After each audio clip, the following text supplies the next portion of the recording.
और देखा भी नहीं था, तो मैं पहली बार आया हूँ और मुझे आके बहुत भाई ने मुझे बताया कि ये हमारा पहला बौद्ध विहार है और इसको आप तक संजोए रखा है इन्होंने, ये बहुत बड़ी बात है।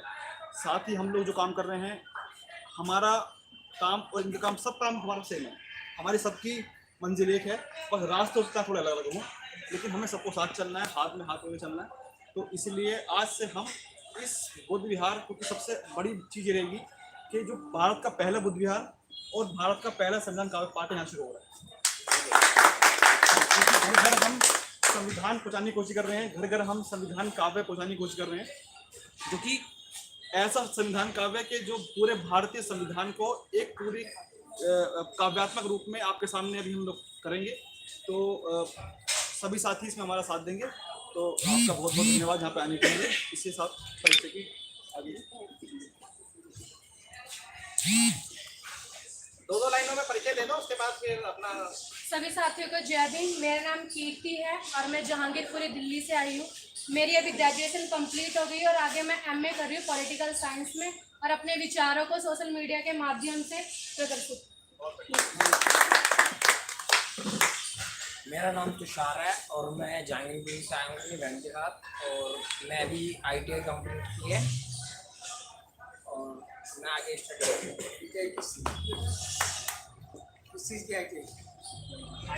इन विच सब्जेक्ट? इलेक्ट्रॉनिक। नमो बुद्धाय, जय भीम। मेरा नाम शिखा शाकिर है। मेरा PhD बुद्धिस्ट स्टडीज से चल रहा है, सांची यूनिवर्सिटी से। सभी साथियों को नमो बुद्धाय, जय भीम। कुमार है, मैं दिल्ली प्रदेश में महासचिव हूँ दी बुद्धिस्ट सोसाइटी ऑफ इंडिया का। जैसा कि आप देख सकते हैं चांदनी चौक बुद्ध विहार पे, ये बुद्ध विहार बहुत पुराना है और इसको संजोने में हमारे सुनील बोध जी और हम लोगों का बहुत विशेष योगदान रहा है।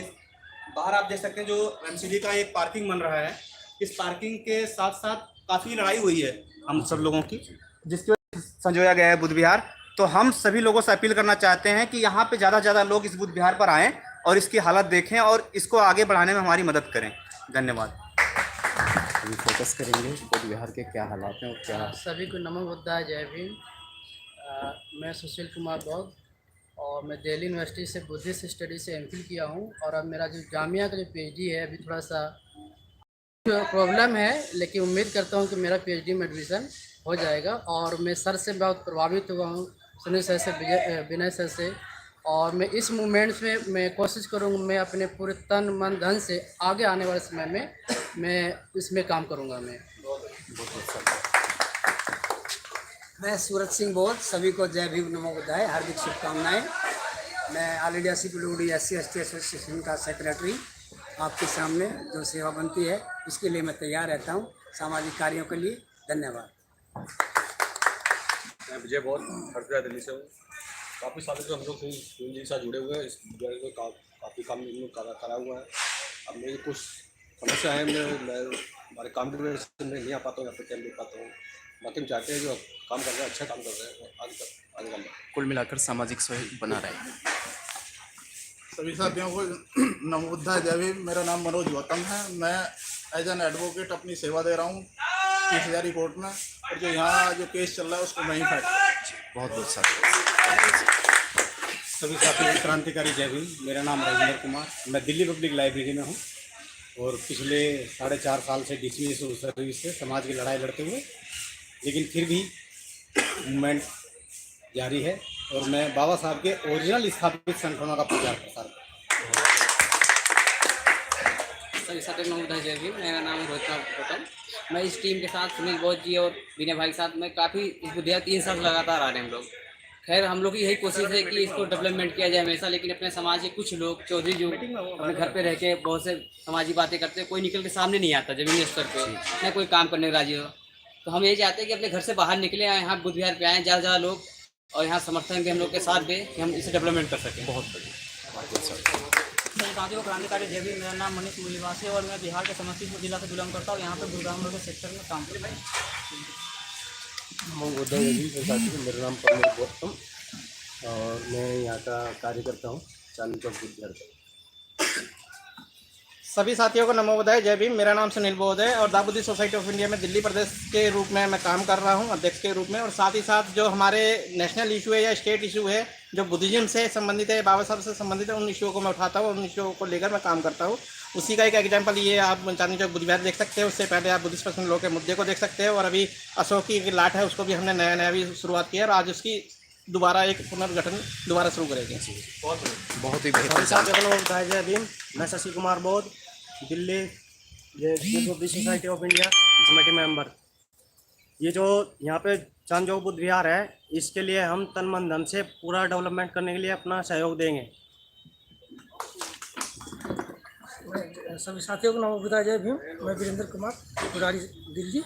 मैं यहाँ पे इन भाइयों के साथ 2 साल से टीम में जुड़ा हुआ हूँ। आगे भी जो भी होगा करेंगे। बराबर के सहयोगी मतलब। तो ये परिचय दिया है पूरी टीम ने यहाँ पर, और आगे और भी साथी जुड़ेंगे। वीडियो को शेयर कीजिएगा। सभी साथियों के पास ये संविधान काव्य पाठ की जो किताब है जी, आप देख सकते हैं। संविधान काव्य पाठ, संविधान काव्य पाठ रिटन बाय एस के गौतम। जी। और ये इसको श्लोक वाइज बना दिया गया है।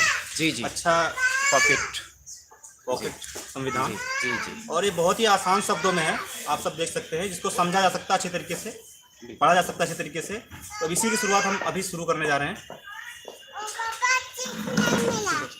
सर जी, सभी लोग साथ पेज नंबर 10 से। अच्छा, इक्वली पढ़ेंगे सभी जी।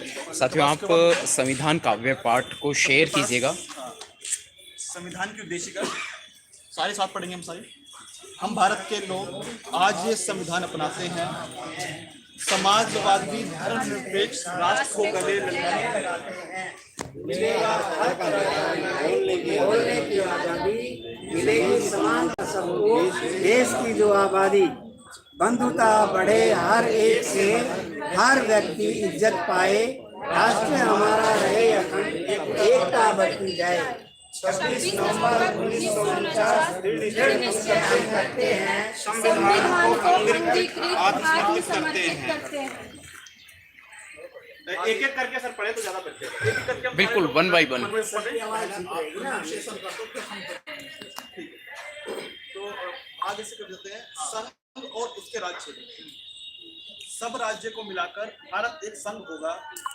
चाहो तो नवराष्ट्रों का मिलन विधि सम्मत होगा।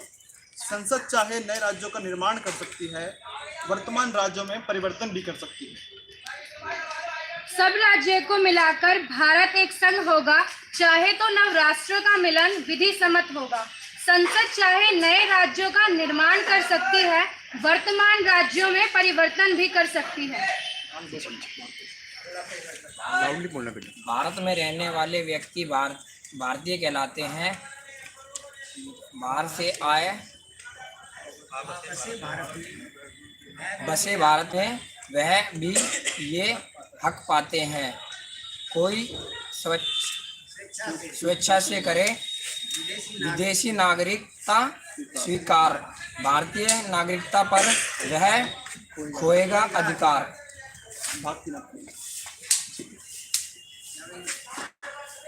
मानव मूल अधिकारों को महत्वपूर्ण बतलाया है, इनके विरोध किसी विधि को असंगत ठहराया है। अनुच्छेद 14 में समानता का अधिकार है। होटल हो या चाहे दुकान, सबको प्रवेश का अधिकार है। अनुसूचित जाति जनजाति की करनी होगी भलाई, ताकि उनकी उन्नति हो और कमी की हो भरपाई। नौकरी में धर्म जाति लिंग नहीं होगा भेद, साफ शब्दों में समानता 16 अनुच्छेद है। समाज के पिछड़े वर्गों को हो आरक्षण का सहारा, उन्नति करे दलित जिनका जीवन वंचित सारा। छुआछूत कलंक का अनुच्छेद 17 करे अंत, डॉक्टर अंबेडकर हुए मसीहा मानवता के बने संत। रहे न कोई जमींदार अब ना नवाब ना महाराजा, पद ना होगा जन्म से खुला योग्यता का दरवाजा।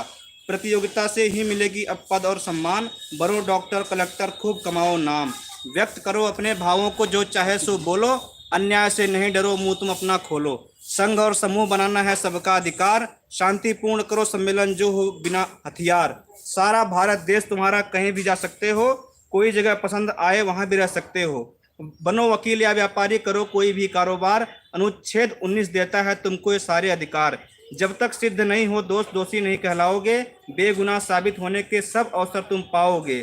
पहले कारण बतलाएंगे तभी करेंगे गिरफ्तार, 24 घंटे में छोड़ेंगे गिरफ्तारी यदि बेआधार। कोई बच्चा ना करे मजदूरी, मजदूर ना करे बेगार, यदि कोई भी करे उल्लंघन जाना होगा कारागार। नन्हे नन्हे से बच्चे नहीं कर खाने में काम, सरकार उन्हें देगी शिक्षा ताकि बने बड़े इंसान। किसी भी धर्म को मानो या उसका प्रचार करो, अपने बनाओ संस्था संचालन का काम करो। कर से होता मुक्त है धार्मिक कार्यों का प्रबंध, सरकारी स्कूलों में है धार्मिक शिक्षा का प्रतिबंध। बौद्ध मुस्लिम सिख ईसाई अल्पसंख्यक हैं ये भाई, अपने धर्मलिपि भाषा की कर सकते हैं पढ़ाई। मूल अधिकार बहुत जरूरी प्रजातंत्र का सार, इन सब की गारंटी देता है संवैधानिक उपचार। आगे सुशील जी नीचे। इन्हें यदि कोई अधिकार रिट दायर करवाओ, न्यायालय से लो आओ आदेश लागू उसे कराओ। शस्त्र बलों व आईबी में बहुत जरूरी अनुशासन, अधिकारों में अल्प कटौती कर सकता है शासन। संविधान सब राज्यों को देता है निर्देश, जनता के कल्याण की व्यवस्था करे विशेष। सामाजिक असमता कम हो, घटे आय का अंतर, सभी क्षेत्र करें विकास, अवसर मिले निरंतर। स्त्री पुरुष सबको मिले आजीविका के साधन, सामूहिक हित हो जिसमें बांटो सब संसाधन। एक हाथ में केंद्रित ना हो उत्पादन के साधन, नर नारी यदि करे कार्य तो मिले समान ही वेतन। कार्मिकों के स्वास्थ्य का ध्यान रखे सरकार, स्त्री पुरुष बच्चे न कर सके हानिकारक का रोजगार। सब बच्चे उन्नति करे मिले माहौल अनुकूल, शोषण उनका ना होए कभी न जाने भूल। न्याय सर्वजन को मिले अपराधी या सुशील, कोई बहुत गरीब हो तो बहुत मुफ्त मिले वकील। गांव में निश्चित करे पंचायत में गठन, जनता को शक्ति मिले लगे विकास का धन। बूढ़ा हो बेकार हो समर्थ हो या बीमार, सहारा इनको भी मिले कुछ मदद करे सरकार। अच्छा सुविधाजनक हो कार्यालय में काम, गर्भवती महिलाओं को मिले विशेष आराम। जीवन का सार सुधरे सतर सुधरे, चौमुखी होए विकास, बेकारों को मिले काम सुविधा हो अवकाश। उद्योगों के प्रबंध में हो मजदूरों का हाथ, सहकारी समिति का स्वरूप खिले साथ ही साथ। सब नागरिकों के लिए जो देश में करे निवास, समान सिविल संहिता का किया जाए प्रयास। नन्हे बच्चों को मिले शिक्षा और सुरक्षा, बने सभ्य नागरिक ये जीवन हो अति अच्छा। अनुसूचित जाति जनजाति वर्ग है सबसे दुर्बल, अन्यायों पर लगे रोक, मिले शिक्षा और धन बल। मिले विटामिन पोषक तत्व, उच्च स्तरीय जीवन, स्वास्थ्य सेवा में हो सुधार, रुके नशे का सेवन। वैज्ञानिक तकनीकों से बढ़े कृषि और पशुपालन, सुधरे नस्ल पशुओं की वध निषेध का हो पालन। पर्यावरण सुरक्षित रखो, करो जीवन का रक्षण, वृक्ष लगाओ करो हरियाली, वन जीवन का रक्षण। चलो इस वर्गों की करें सुरक्षा, रखें विशेष ध्यान, इतिहास रहेगा सुरक्षित, बढ़ेगा सबका ज्ञान। प्रशासन का न्याय में ना हो कोई दखल, न्यायालय रहे स्वतंत्र, न्याय मिले प्रतिपल। सब देशों के बीच में रहे सुरक्षा शांति, आपस में आधार बढ़े मिटे सब परस्परंती। अब मूल कर्तव्य मतलब भारत की जनता के या भारत के नागरिकों के क्या क्या कर्तव्य हैं, उनको किस तरह से काव्य पाठ के रूप में ढाला है। संविधान का करें पालन, झंडे का करें सम्मान, इसके आदर्शों को माने, आदर से करें राष्ट्रगान। आज़ादी के आदर्शों को समझें और बयान करें, देश की प्रभुता अखंडता के रक्षक का काम करें। राष्ट्र की सेवा करें, स्त्री का सम्मान करें, भेदभाव रहित होकर भ्रातृत्व का निर्माण करें। सामाजिक संस्कृति समझें, परंपरा का मान करें, प्रकृति का विस्तार करें, जीवन का सम्मान करें। वैज्ञानिक हो दृष्टिकोण, ज्ञानार्जन का काम करें, सार्वजनिक संपत्ति का कभी नहीं नुकसान करें। खुद ऊंचाइयों को छू लें, लोगों को भी बढ़ाएं, राष्ट्र निरंतर बढ़े आगे, सभी सफल हो जाएं। माता पिता या संरक्षक प्रथम काम ये करवाएं, चाहे गरीबी हो घर में बच्चों को शिक्षा दिलवाएं। साथियों, ये काव्य पाठ जो है ये पहले ही पब्लिश हो चुका है। मैं उसको इन्होंने जो है उसको सुर लेने की हाँ अच्छा, इस प्रकार से एक गायन रूप में मौजूद हाँ है। गायन, ये बुक बाद में आई है, गायन रूप में पहले आ चुका है। थोड़ा साउंड तेज है।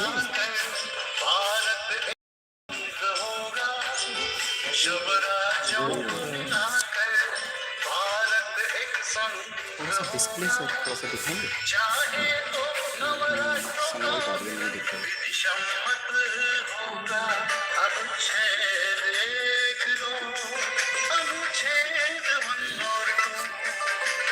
संसद चाहे नए राज्यों का निर्माण कर सकती है, संसद चाहे नए राज्यों का निर्माण कर सकती है, वर्तमान राज्यों में परिवर्तन भी कर सकती है।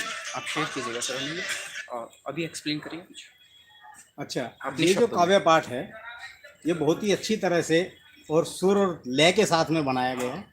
अगर हम सभी को इसको कंट्रास्ट करते हैं तो बहुत ही अच्छा लगेगा।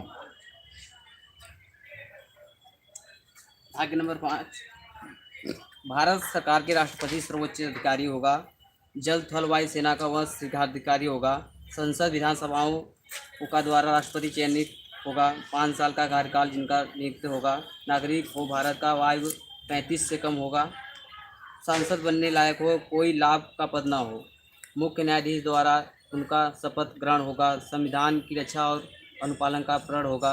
राष्ट्रपति पद संविधान की अवहेलना करते हैं संसद सदस्य, उनके ऊपर दोषारोपण करते हैं। संसद द्वारा दोषारोपण महाभियोग कहलाता है। दोष सिद्ध होने पर उनको पद से हटाया जाता है। राष्ट्रपति सर्वोच्च है, पर संसद में उनसे ऊपर राष्ट्रपति, संसद न्यायालय, संविधान सबसे ऊपर है। राष्ट्रपति यदि हो असमर्थ, अनुपस्थिति या बीमार, भारत के उपराष्ट्रपति देखेंगे उनका कार्यभार। संसद के 2 सदन हैं, थोड़ा तेज। सदन करें। उपराष्ट्रपति का निर्वाचन और संविधान के प्रति वो लोगों को श्रद्धा निष्ठा से बचें। आवाज़ कम है आपकी, थोड़ा ऊंचा बोलेंगे। और राष्ट्रपति कर सकते हैं किसी की सज़ा को कम, दे सकते हैं माफ़ी की या फिर सज़ा के लंबी। राष्ट्रपति के मदद हेतु एक मंत्री परिषद होगी और समुचित कार्यवाही हेतु जो अपनी सलाह देगी। महामहिम को सलाह का पालन करना ही होगा और इस सलाह की अनदेखी के संभव का नहीं होगा। मंत्रिमंडल की अनुमति राष्ट्रपति के द्वारा होगी और लोकसभा के प्रतिनिधिमंडल की जिम्मेदारी होगी। आवाज़ आपने काफ़ी कम रखी है, खैर कोई बात नहीं। सच में चलो अनुच्छेद 75 का मैं देखता हूँ। मंत्री परिषद का मुखिया प्रधानमंत्री होता है। प्रजातंत्र में वह व्यक्ति सबसे ताकतवर होता है। अनुच्छेद 75 है ये। एक महान्यायवादी होगा। भारत सरकार में नियुक्त, सरकार को विधि संबंधी सलाह देगा उपयुक्त। अनुच्छेद 76, सरकार सब काम करेगी राष्ट्रपति के नाम से, उनका अवगत भी कराएगी सरकार के काम से। अनुच्छेद 77 और 78। अब आ जाता है पार्लियामेंट यानी कि संसद। संसद भारत देश की सबसे बड़ी संस्था होगी। नए कानून बनाने हेतु उसकी भी क्षमता होगी। 3 भागों से होता है भारतीय संसद का गठन। सर्वप्रथम है राष्ट्रपति, फिर संसद के 2 सदन। राज्यसभा के सदस्यों का राज्य ही करे चयन। कुछ विशेष लोगों का किया जाता है मनोनयन। प्रत्येक 5 साल में होता लोकसभा का चुनाव। यही लोकतंत्र का जादू जब लोग करे बदलाव। अनुच्छेद 83, राज्यसभा में नियुक्ति हेतु उम्र चाहिए 30, लोकसभा में आने हेतु पूरे करे 25। राष्ट्रपति समय समय पर करेंगे संसद में बैठक। दोनों सदनों में अभिभाषण का होगा उनका हक। अनुच्छेद 86 और 87, लोकसभा शीघ्र चुनेगी अपना एक अध्यक्ष। लोकसभा के संचालन में होगा वह अति दक्ष। अनुच्छेद 93, संसद के सब सदस्यों को लेनी होगी एक शपथ। संविधान का करेंगे पालन, अपनाएंगे उसका पथ। सांसद नहीं बने रहेंगे यदि हो विकृत मानसिकता, हो जाए दिवालिया या त्याग देश की नागरिकता। अनुच्छेद 102, सांसद सदन में बोले या रखे स्वतंत्र विचार। वाणी की स्वतंत्रता ही है संसद का मुख्य उपचार या आचार। अनुच्छेद 105, और संसद बनाएगी कानून और पास करेगी बिल। दोनों सदनों की सहमति से काम नहीं है मुश्किल, यानी कि अनुच्छेद 107। जब कोई बिल पास होगा सहमति देंगे राष्ट्रपति, यदि संविधान सहमत हो तो जल्द ही देंगे स्वीकृति, अनुच्छेद 111 कहता है। मंत्रालय सरकारी खर्चों का पूरा बजट बनाता है, वित्त मंत्री फिर उसको संसद में पास कराता है, अनुच्छेद 112। संसद में होगी प्रयोग हिंदी या अंग्रेजी भाषा, यदि कोई दोनों ना जाने बोले अपनी मातृभाषा, ये भी स्वतंत्रता देता है हमारा अनुच्छेद 120। किसी जज के बर्ताव पर संसद में ना होगी बहस, संसदीय कार्यवाही पर जज पर नहीं चलेगा बस, अनुच्छेद 121 से 122। संसद ना चल रही हो, परिस्थिति भी हो विशेष, राष्ट्रपति कानून बनाए जारी करे अध्यादेश, ये अनुच्छेद 123 है। न्यायपालिका, पूरे भारत में एक सर्वोच्च न्यायालय होगा, न्याय का मंदिर होगा, जजों का कार्यालय होगा, अनुच्छेद 124। जज यदि बनना हो तो चाहिए संविधान का ज्ञान, वकील या जज के रूप में पहले किया हो काम, अनुच्छेद 124। इन सभी जजों का चयन राष्ट्रपति करते हैं, इसके लिए अन्य जजों से सलाह भी वह करते हैं। पद ग्रहण से पूर्व सब जज करते हैं यह वादा, पक्षपात में नहीं करूँगा, रखूँगा संविधान मर्यादा। जज हो चाहे जाए असमर्थ या तोड़े संविधान की हद, संसद करेगी महाभियोग, छोड़ना होगा उनको पद। सुप्रीम कोर्ट के पास सबसे ज़्यादा अधिकार, मसला अपील का हो या फिर राज्यों का तकरार, अनुच्छेद 131, 132, 133, 134। ज़रूरत पड़े तो सुप्रीम कोर्ट नए कानून बनाता है, जटिल संवैधानिक मसलों को भी ये सुलझाता है, अनुच्छेद 141, 143।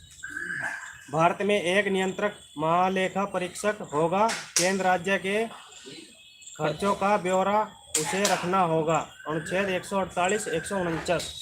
भाग 6 राज्य स्टेट कार्यपालिका, राज्यपाल हर राज्य में सर्वोच्च अधिकारी होगा, राष्ट्रपति करेंगे नियुक्ति, कार्यकाल 5 वर्ष का होगा, अनुच्छेद 153, 154, 155 और 156। राज्यपाल की नियुक्ति हेतु भारत का नागरिक हो, आयु 35 की हो, अन्य लाभ का पद ना हो, 157 और 158। राज्यपाल में मिलेंगे भत्ते और विशेष अधिकार, साथ ही साथ होंगे मुफ्त मकान के हकदार, अनुच्छेद 158। उच्च न्यायालय में जज से राज्यपाल लेंगे शपथ, जनता की करेंगे सेवा, अपनाएंगे संविधान पद, अनुच्छेद 159। आपराधिक मामलों में राज्यपाल रखते हैं शक्ति, दोषी की कम करे सजा या फिर दंड से दे मुक्ति, अनुच्छेद 161। राज्यपाल विवेकानुसार करेंगे कार्यों का निर्वाह, अन्य मामलों में वे लेंगे मंत्री परिषद से सलाह, अनुच्छेद 163। राज्यपाल ही करेंगे राज्य मुख्यमंत्री की नियुक्ति, फिर उनकी सलाह पर अन्य मंत्रियों की नियुक्ति, अनुच्छेद 164। राज्य के कुल मंत्रियों की संख्या निर्धारित होगी, एमएलए की संख्या का 15% की ही होगी, अनुच्छेद 164। राज्य मंत्रियों की शपथ संविधान के प्रति होगी, सारी जनता की सेवा पक्षपात रहित होगी। मंत्री को गोपनीयता की शपथ ग्रहण करनी होगी, कुछ विषयों की जानकारी उन्हें गुप्त रखनी होगी। राज्यपाल ही नियुक्ति करेंगे, राज्य का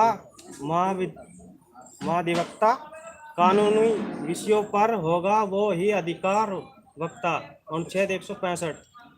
राज्य ही कार्यवाही होगी, राज्यपाल के नाम से मुख्यमंत्री अवगत कराएंगे उनको अपने काम से, अनुच्छेद 166 और 167। सब राज्यों में होगा विधानसभा एक मुख्य सदन, कुछ में अतिरिक्त होगा विधान परिषद का गठन। विधानसभा में होगा जनसंख्या का सही अनुपात, ताकि हर समाज के लोग पूरी रखें अपनी बात। उम्र यदि 25 की हो, मन मोह सेवा का भाव, एमएलए बनने हेतु लड़ सकते हो तुम चुनाव। संविधान प्रति रखनी होगी हर सदस्य को निष्ठा, मेरा भारत रहे अखंड, ऊंची उसकी रहे प्रतिष्ठा। विधानसभा अध्यक्ष करेंगे सभा का संचालन, हर दल रखे अपनी बात, हो नियमों का भी पालन। सदन में हर सदस्य अपनी बात कर सकता है, बेखौफ बेहिचक विचार व्यक्त कर सकता है। सदन सदस्यों के वेतन को भी तय कर सकता है।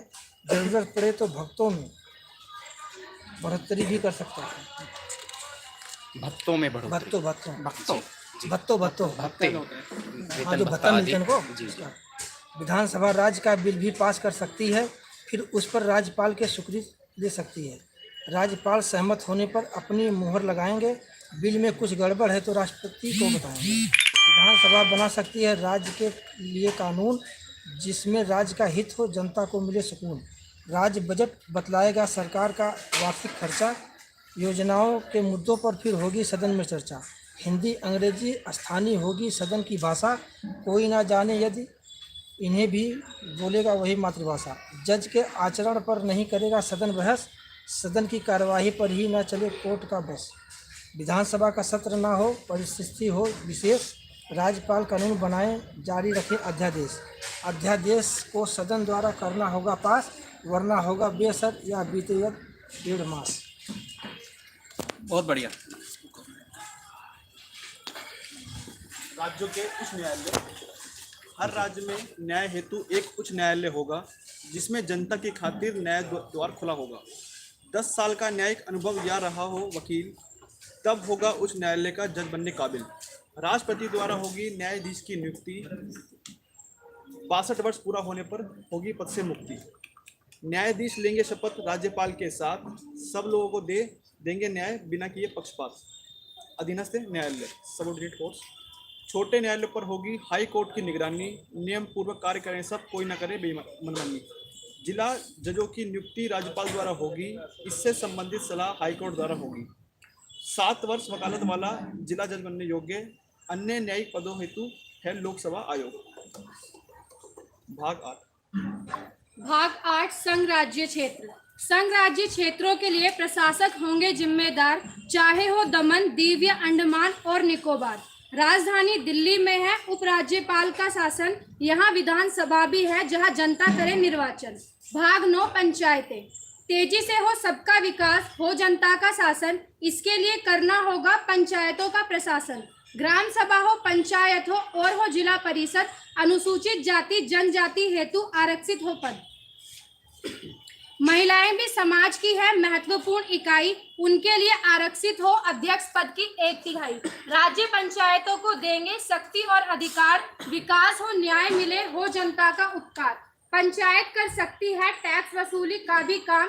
खर्चा पूर्ति के लिए राज्य भी देंगी उन्हें अनुदान। प्रत्येक 5 साल में होगा पंचायत का निर्वाचन। राज्य चुनाव आयोग करेगा इन सबका संचालन।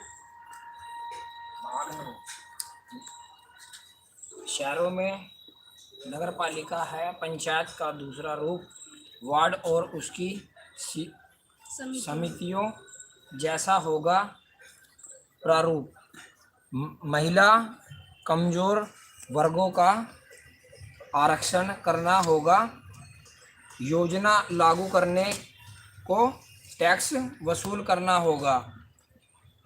महानगर क्षेत्र में आबादी है 10 लाख से ज़्यादा।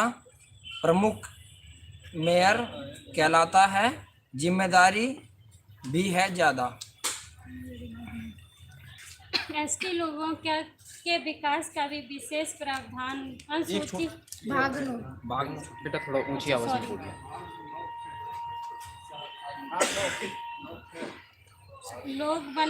लोग बन सकते हैं अपनी सरकारी समिति।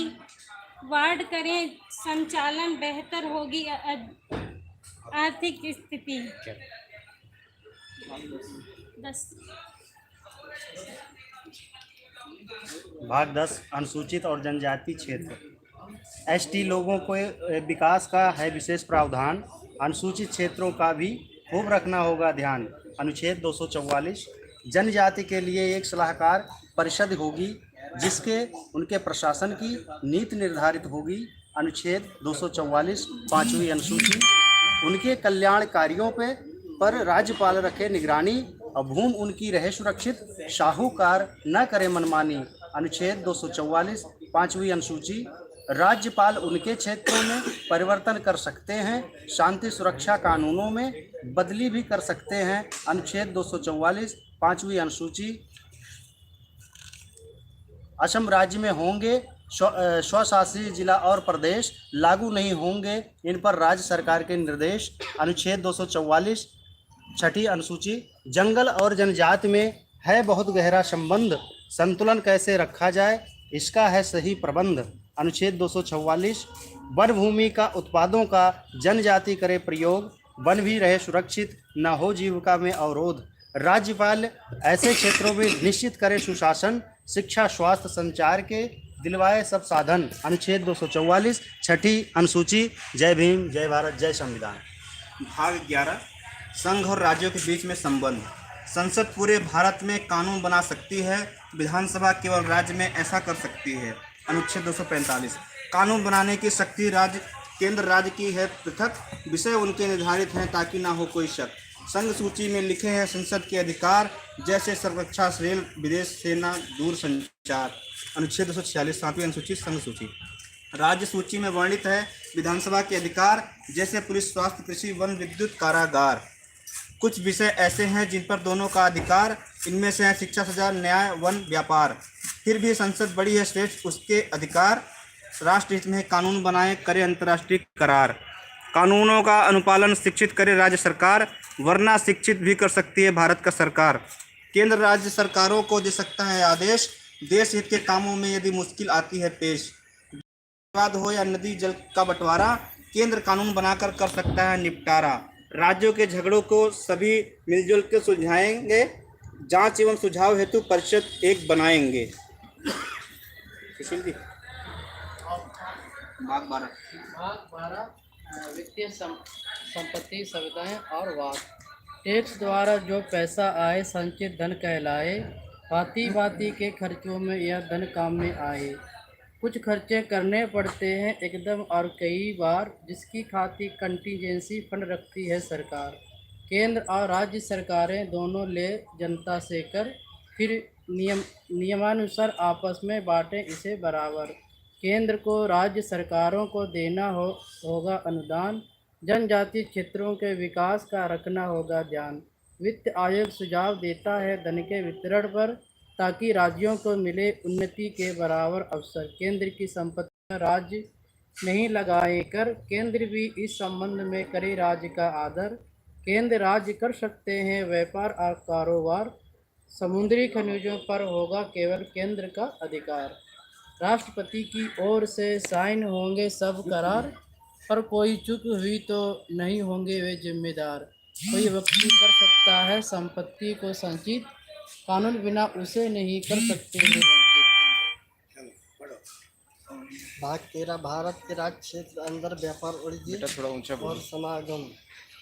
कोई कहीं भी कर सकता है वाणिज्य या व्यापार, जिसे जनहित में नियमित कर सकती है सरकार। अनुच्छेद 301 302 केंद्र फंड के वितरण में न कर किसी का पक्षपात, साधन वाहन राज्य का बिल भी देना होगा साथ।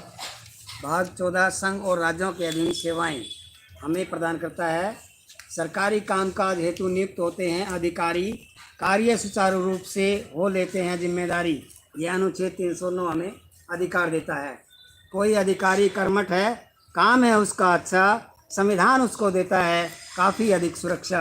ये अनुच्छेद जो है 310 और 11 हमें प्रदान करता है।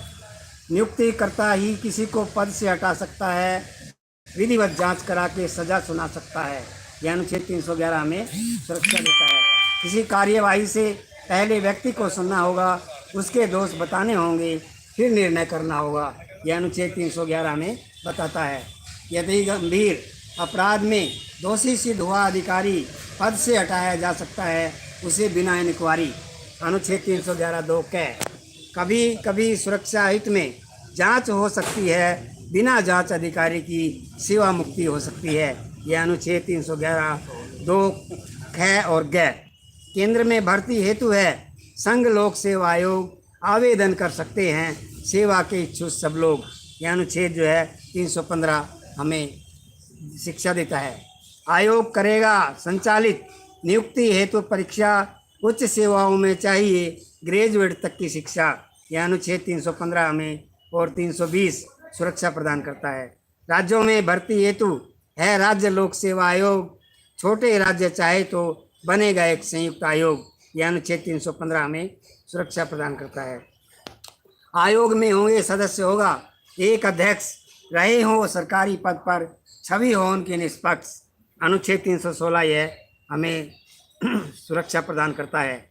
आयोग भर्ती संबंधित अपनी सलाह भी देगा, राष्ट्रपति को हर साल सब कार्यों का ब्यौरा देगा, यह अनुच्छेद 323 जो है अनुच्छेद प्रदान करता है।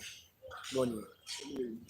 भाग 14A केंद्र सरकार केंद्र राज्य स्तर पर होंगे प्रशासनिक अधिकरण, भर्ती सेवा के झगड़ों पर किया करेंगे निराकरण, कुछ अधिकरण करेंगे अन्य विवादों पर निपटारा, टैक्स श्रम विवाद या खाद्य वस्तुओं पर हो बंटवारा। अनुच्छेद 324 को कुछ इस तरह से पद के रूप में ढाला है कि प्रजातंत्र का मुख्य तंत्र है निर्वाचन आयोग, इसकी मदद से सरकारों को चुनते हैं हम लोग। अनुच्छेद 324 को मुख्य चुनाव आयुक्त कराएं, चुनाव का संचालन आचार संहिता का करवाएं सख्ती से अनुपालन। राष्ट्रपति, उपराष्ट्रपति, संसद या विधानमंडल सबके चुनाव पर आयोग निगरानी रखे प्रतिपल।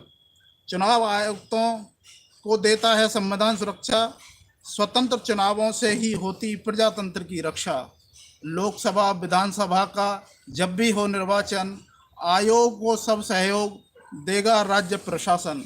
वोटर लिस्ट में शामिल होंगे हर वयस्क का नाम, इस सब को निष्पक्ष कराना है आयोग का काम। 18 वर्ष का हर व्यक्ति रखता है मताधिकार, अपनी इच्छा के अनुसार चुन सकता है सरकार। एमपी और एमएलए बने, हो चुनाव निष्पक्ष, लोकतंत्र कायम रहे, यही आयोग का लक्ष्य। जी। भाग 16 कुछ वर्गों के संबंध में विशेष उपबंध। अनुसूचित जाति जनजाति का है विशेष प्रबंध, लोकसभा में है आरक्षण अनुपातित संबंध। एंग्लो इंडियन लोग यदि संख्या में कम लगते हैं, राष्ट्रपति लोकसभा में 2 सदस्य रख सकते हैं।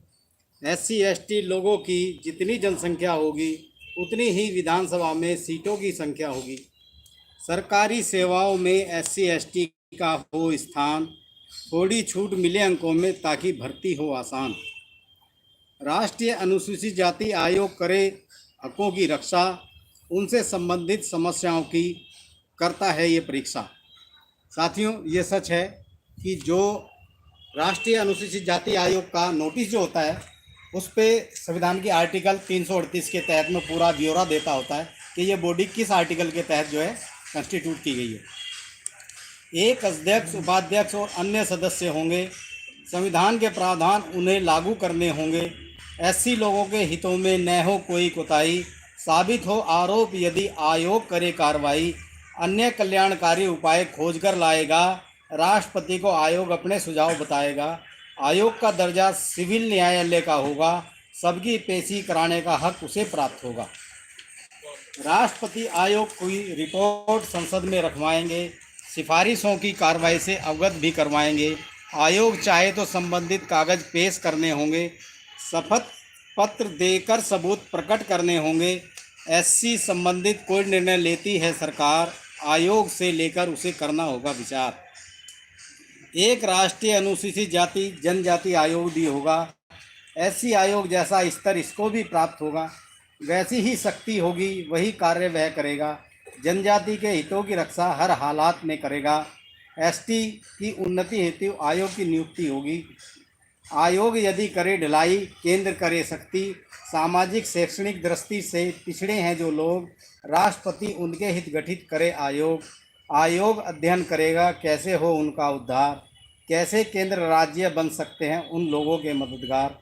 आयोग राष्ट्रपति को देगा सिफारिश ब्यौरेवार, संसद को फिर करना होगा भलाई हेतु विचार। भाग्य नंबर 17 राजभाषा। संघ की भाषा हिंदी लिपि देवनागरी होगी। शासकीय प्रयोजन हेतु अंग्रेजी जरूरत होगी। अनुच्छेद 343 राष्ट्रपति भाषाविदों पर एक आयोग करे संगठित, हिंदी में प्रचार हेतु प्रसार करे जो संगठित, हिंदी भाषा को समृद्ध बने ज्ञान और विज्ञान, अहिंदी भाषी लोगों का आयोग रखे ध्यान, विधानसभा स्थानीय भाषा को करे ले अंगीकार, पर सरकारी कामों में रहे अंग्रेजी बेकरार, दो राज्यों में आपस में यदि करना है प्रचार, दोनों मिलकर हिंदी को कर सकते हैं स्वीकार, उच्चतम न्यायालय को अंग्रेजी प्रयुक्त होगी, विदेशों अधिनियमों को प्रति अंग्रेजों में होगी, भाषाइयों अल्पसंख्यकों पर सरकार रखे ध्यान, मातृभाषा में मिले सब विषयों का ज्ञान, सरकार हिंदी को करे समृद्ध, खूब करे प्रचार, अन्य भाषाओं को शब्दों में करे इसका विस्तार। भाग नंबर 18, युद्ध का होगा संकट, विरोधियों का होगा बिछड़ा होगा जाल, और राष्ट्रपति का संतुष्टि करके घोषित करे आवाज़ प्लीज़, आवाज़ आपातकाल, और आपातकाल के लिए चाहेंगे संसद की मंजूरी, और 1 माह के भीतर ही ये समिति अंधिज हुई। इस दौरान मिल जाते हैं केंद्र राज्य अधिकार, केंद्र सरकार चला सकती है राज्य की सरकार, केंद्र सरकार की करेगा हर हाल में सुरक्षा, चाहे आंदोलन होगा या संस्कृति विरोधी रक्षा, राज्य यदि चल रहा है संविधान के अनुसार से राज्यपाल राष्ट्रपति को देंगे रिपोर्ट शिवरा, और फिर उस राज्य में लागू होगा राष्ट्रपति का शासन, भारत सरकार हाथ में लेगी वहाँ का शासन, उद्योग घोषणा संसद द्वारा करना होगा अनुमोदन, और 2 महीने में पास करेंगे संसद के दोनों सदन, और आपातकाल में पिछड़े जाएंगे सारे मूल अधिकार, बचेगी संसद की स्वतंत्र जीने का अधिकार।